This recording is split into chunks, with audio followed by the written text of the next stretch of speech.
Hello friends.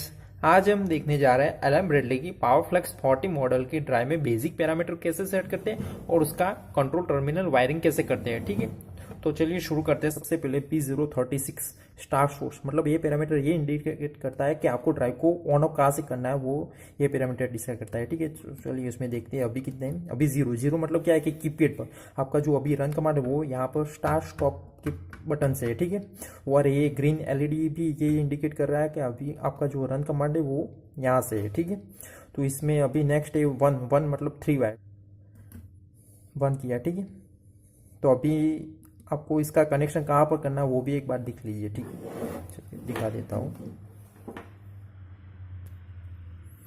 इसमें आपको 11 number दिख रहा है, ये आपका कॉमन है। ठीक है, 1 नंबर आपका होल्ड ऑन कमांड है, 2 आपका जो स्टार्ट कमांड है। ठीक है, तो आपको इसके लिए सबसे पहले जो एनसी के टर्मिनल में से 2 वायर आ रहे हैं उसको एक को लगाना है 1 नंबर में और एक को यहाँ पर कॉमन में 11 नंबर में लगाना है। ठीक है, और दूसरा जो आपका एनओ मतलब आपका ग्रीन पुश बटन में से जो 2 वायर आ रहे हैं उसमें से एक वायर आपको लगाना है 11 में और दूसरा वाला वायर 2 में। ठीक है, तो चलिए अभी मैं आपको दिखा देता हूँ। तो यहाँ पर मैंने टच कराऊंगा। ठीक है, हो गई मेरी ड्राइव ऑन। जब भी आप उसको स्टॉप करना हो तो आपका एनसी का बटन आपको दबाना पड़ेगा, मतलब ये एनसी है वो एनओ हो जाएगा। ठीक है, तो चलिए मैं इसको मैन्युअली करके दिखाता हूँ। अभी मैंने यहाँ पर एनसी का बटन दबाया, मतलब ये स्टॉप कमांड मिल गया। ठीक है, ड्राइव को मेरी। अभी नेक्स्ट P036 में क्या है, टू टू मतलब क्या है, 2 वायर।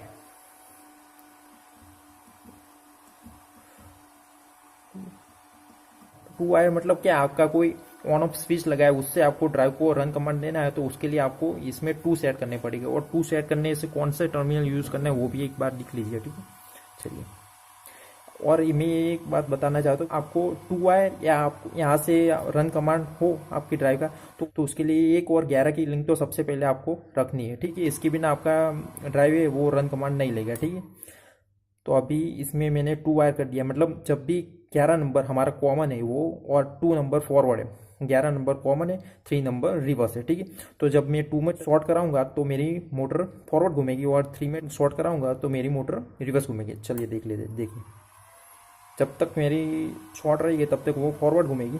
देखिए अभी रिवर्स, ऊपर रेड इंडिकेशन भी दिखा रहा है कि वो फॉरवर्ड घूम रही है या रिवर्स घूम रही है। ठीक है, यहाँ पर नाउ नेक्स्ट P36 में क्या है, 5 मतलब कम्युनिकेशन पोर्ट। अभी इसमें 5 करोगे तो ये कम्युनिकेशन पोर्ट ये आपका है जो RS485, उससे आपकी ड्राइव का रन कमांड मिलेगा। ठीक है, और उसके लिए आपको 2-3 पैरामीटर भी सेट करने पड़ेंगे। इसके अलावा उसमें एक बॉड रेट आता है और उसका जो एड्रेस आता है मास्टर या स्लेव एड्रेस वो सेट करना होगा। ठीक है, now next parameter is P038 speed reference, मतलब आपकी स्पीड कम ज़्यादा कहाँ से करनी है, ये पोर्ट से करनी है या ऐसा एक्सटर्नल कोई पोटेंशियोमीटर लगा है उससे आपको ड्राइव की स्पीड कम ज़्यादा करनी है, तो वो ये पैरामीटर डिसाइड करेगा। ठीक है, तो अभी इसमें जीरो जीरो मतलब है कि ड्राइव के पोटेंशियोमीटर से।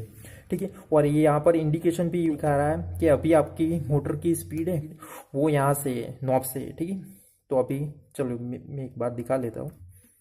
देखिए अभी स्पीड यहाँ से। ठीक है, अभी इसमें 1 करोगे तो क्या होगा, इंटरनल फ्रीक्वेंसी, मतलब आप 2 पुश बटन लगे, एक पुश बटन से आपकी स्पीड बढ़ रही है और दूसरे वाले पुश बटन से आपकी स्पीड कम हो रही है, ऐसा आपको प्रोग्रामिंग करना है तो उसके लिए आपको इसमें 1 करना पड़ेगा। ठीक है, 1 करोगे तो ये आपका यहाँ से पुश बटन से हो जाएगा, अप और डाउन का जो पुश बटन लगा है उससे आपकी स्पीड कम ज़्यादा होगी। ठीक है, तो इसमें अभी मैंने 1 किया।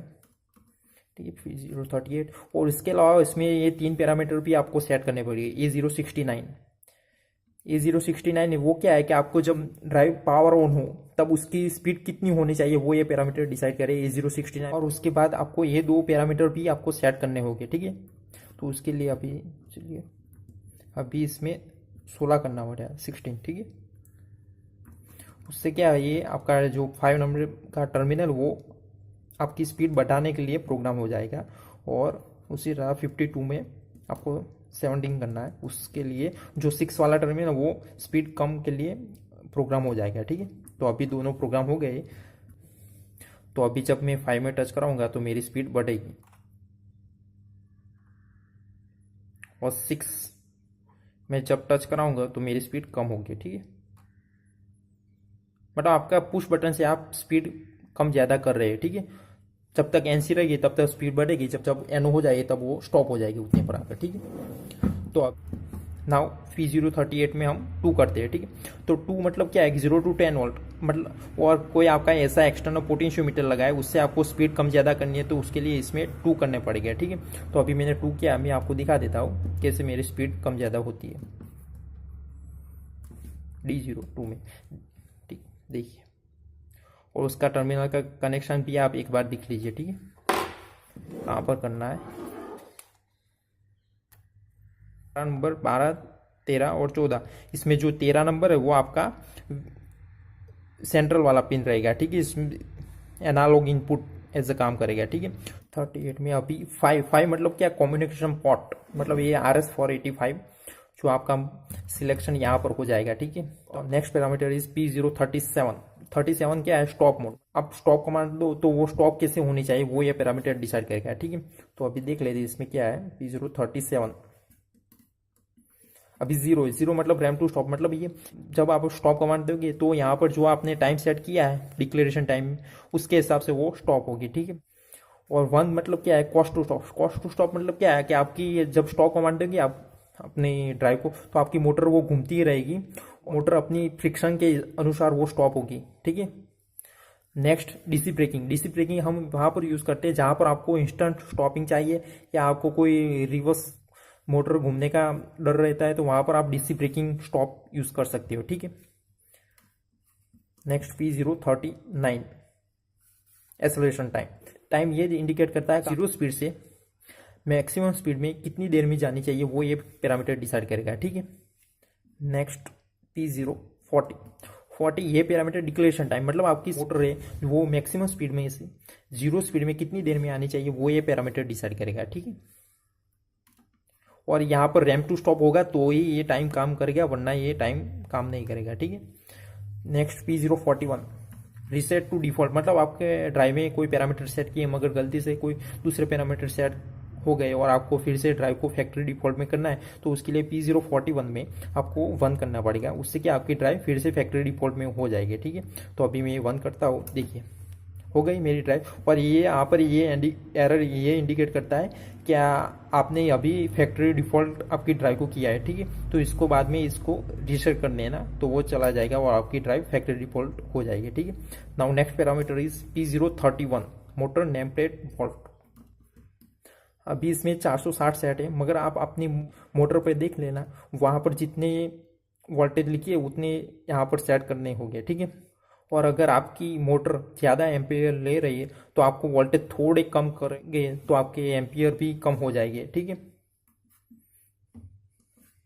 P032 मोटर नेम प्लेट हर्ज, मतलब आपकी मोटर पे कितने हर्ज लिखे, फ्रीक्वेंसी कितनी लिखी है वो यहाँ पर सेट करनी होगी P032 में। अभी नॉर्मली हमारी 50 होती है फ्रीक्वेंसी, बट ठीक है। मोटर करंट P033, अभी आपकी मोटर की नेम प्लेट पर जो भी करंट लिखा है वो यहाँ पर सेट करना होगा, ठीक है। P034 मिनिमम फ्रीक्वेंसी, मतलब आपकी मोटर को मिनिमम कितनी स्पीड में चलनी चाहिए वो ये पैरामीटर डिसाइड करेगा। जब भी आप उसको रन कमांड दो तो मिनिमम उसी स्पीड से चलनी चाहिए, उससे कम स्पीड में नहीं चलनी चाहिए, तो ऐसा आपको करना है सेट। तो इसमें मिनिमम फ्रीक्वेंसी में आप जो भी डालोगे उस हिसाब से वो सेट हो जाएगी, ठीक है। P035 मैक्सिमम फ्रीक्वेंसी, मतलब आपको मोटर को मैक्सिमम कितनी स्पीड में चलानी है वो ये पैरामीटर डिसाइड करेगा, ठीक है। तो अभी इसमें 60 सेट है, मेरी मोटर मैक्सिमम 60 मतलब 60x30 मतलब 1800 RPM पर मेरी मोटर घूमेगी, ठीक है। Now next parameter is A084 Bush leg torque Bush, मतलब ठीक है, ये काफ़ी इंपॉर्टेंट पैरामीटर है आपके एप्लीकेशन के लिए, ठीक है। अभी इसमें 0 से लेकर 4 तक वो वेरिएबल टॉर्क के लिए, और 5 से लेकर 14 तक वो आपका जो कांस्टेंट टॉर्क एप्लीकेशन उसके लिए, ठीक है। वेरिएबल टॉर्क एप्लीकेशन कहाँ पर है, जहाँ पर आपका टॉर्क वेरी होता है, ठीक है। लाइक फैन है, पंप है, ब्लोअर, वहाँ पर आपको 0 से लेकर 4 तक इसमें से सिलेक्ट करने होंगे। और कांस्टेंट टॉर्क एप्लीकेशन हमारी जो भी जनरल पर्पज एप्लीकेशन वो सभी कांस्टेंट टॉर्क में आती है, ठीक है। लाइक मिक्सचर, हॉइस्ट है, कन्वेयर बेल्ट है, वो हमारी कांस्टेंट टॉर्क एप्लीकेशन में आती है, ठीक है। तो इसमें 5 मतलब 0 नो IR, मतलब इसमें कोई मोटर में एडिशनल वोल्टेज नहीं जाएगी, ठीक है। No IR no additional voltage, ठीक है। 600 मतलब इसमें वो एडिशनल वोल्टेज जाएगी, ठीक है। 7 मतलब 2.5 मल्टीप्लाई बाय कांस्टेंट टॉर्क, मतलब जो नॉर्मल टॉर्क है उससे वो 2.5 टाइम्स मल्टीप्लाई होकर उतना बूस्ट देगा आपकी मोटर, ठीक है। उसी तरह से इसमें 14 तक आता है, ठीक है। तो अभी मैं दिखा देता हूँ इसमें कितने हैं। A084, अभी इसमें 8 है मतलब 5 क्रॉस कांस्टेंट टॉर्क, ठीक है। हैवी लोड हो तो आपको इसमें ज़्यादा सिलेक्ट करना है, 8 है, 9 है, 10 है, 11, वो आपको सिलेक्ट करना है। जब आपका लाइट लोड हो तो इसमें कम सिलेक्ट करना है। देखिए अभी मैंने यहाँ पर डिफॉल्ट 8 सेट है, ठीक है। तो इसमें एक प्रॉब्लम क्या होता है, मेरी मोटर स्पीड यहाँ पर 0 इंडिकेटर मगर वो भी घूमते रहे, क्योंकि वहाँ पर वो एडिशनल वोल्टेज के कारण वो घूमती रहती है। चलो मैं एक बार दिखा देता हूँ। अभी जब भी मैं इसके स्पीड 0 करूँगा फिर भी मेरी मोटर चलती ही रहेगी, क्योंकि इसमें एडिशनल वोल्टेज वो सेट है, उसके कारण मेरी मोटर कम स्पीड पे चलती ही रहेगी, वो 0 नहीं होती। यहाँ पर 0 है मगर वो 0 नहीं होती। देखिए मेरी मोटर चल ही रही है, वहाँ पर स्पीड 0 है मतलब उसका एडिशनल वोल्टेज उसके वजह से वो चल रही है, ठीक है। तो अभी स्पीड 0 है, ठीक है। तो अभी मैं स्टॉप कमांड दूंगा, बाद में वो स्टॉप होगी, ठीक है। मगर अभी इसमें मैं सेट करता हूँ। देखिए अभी A084 में अभी 8 है, मैं इसमें 6 सेट कर देता हूँ, ठीक है। मतलब वो मल्टीप्लाई नहीं होगा, वो सिर्फ नॉर्मल जो IR ड्रॉप है उसको ही कंपेंसेट करेंगे, ठीक है। तो अभी इसमें मैंने 6 सेट किया। अभी मैं 0 स्पीड पे चलाता हूँ। देखिए आप इसमें वोल्टेज आ रहा है अभी, मगर वो इतने सफिशिएंट नहीं है कि वो उसको घुमा पाए, ठीक है। तो अभी मेरी मोटर स्टॉप हो गई है, ठीक है। तो ठीक है फ्रेंड्स, ये हो गए हमारे बेसिक पैरामीटर, ठीक है। तो अभी भी आपको ये पैरामीटर में कोई भी डाउट या कोई पैरामीटर में आपको कोई भी प्रॉब्लम है तो मुझे नीचे कमेंट में लिख सकते हैं, ठीक है। So thank you friends for watching this video and have a nice day.